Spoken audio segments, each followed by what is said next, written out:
Welcome to our channel. Today we how to transfer Meta Ads audiences using Meta Business Suite step by step clearly. Open Meta Business Suite and log in to your account. Navigate to the Ads section on the left sidebar.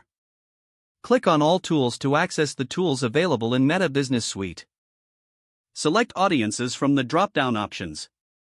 In the Audiences section, review your existing audiences. Identify the audience you wish to transfer. Click on the three-dot menu next to the chosen audience. Select Export from the available options. Choose the format that best suits your needs, such as CSV or Excel. Confirm the export by clicking Download when prompted. Once the file has downloaded, go back to the Audiences section.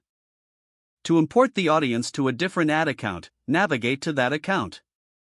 Click on Create Audience and select Custom Audience. Upload the previously exported file.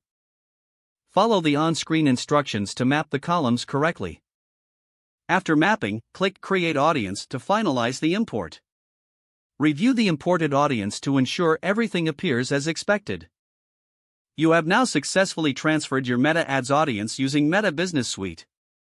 If the page does not load, refresh the browser or try again in a private or incognito window.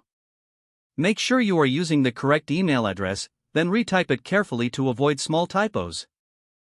If your password is not accepted, use the reset option and create a new strong password you can remember.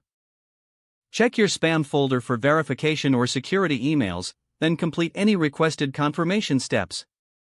Enable two-factor authentication if available to improve account security and reduce unauthorized access risk.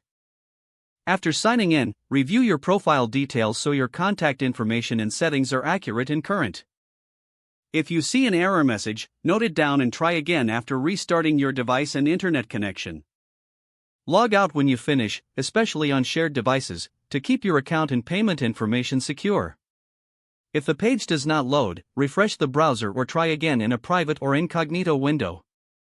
Make sure you are using the correct email address, then retype it carefully to avoid small typos. If your password is not accepted, use the reset option and create a new strong password you can remember. Don't forget to like this video and subscribe to our channel for more step-by-step tech guides.